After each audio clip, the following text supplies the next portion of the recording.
Well, the 5% overall and 3.5 in military spending is absolutely necessary if you see how modern warfare goes. And this is really where NATO comes from when we talk about capability development. And as we call it, you have multi-domains, multi-domain operations, which is cyber, space, air, land, and sea. In the past, we concentrated a lot more on land, air, and sea.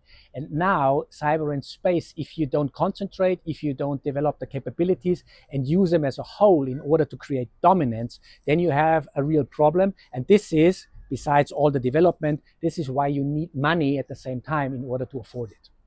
Well, first of all, let me say and let me state clearly, all the 32 nations we are having as NATO allies, they are, of course, strictly adhere and also value the common values NATO is based on.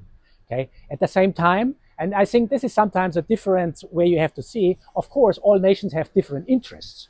So this is what NATO is all about. You have to look at the nation's interest and you have to align the interests. Or as we say in NATO quite often, a no in NATO means an alternative yes, because you need to have 32 agreements. It's unanimous decisions.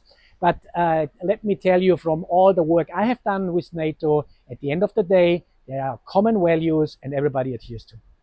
As you quite rightly said, I have now 41 years of service and I grew up in the Cold War era.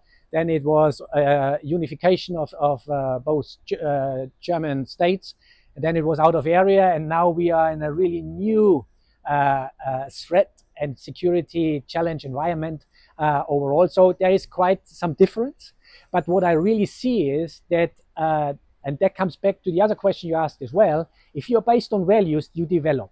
You really go over time and you see what is necessary in order to protect your values, to protect your interests, and especially standing for a free world. And at the end of the day, it's the nations, it's NATO, it's EU, and they all stand together very closely if whenever it comes to the decision that's being needed. So overall, really, I'm not in a way concerned.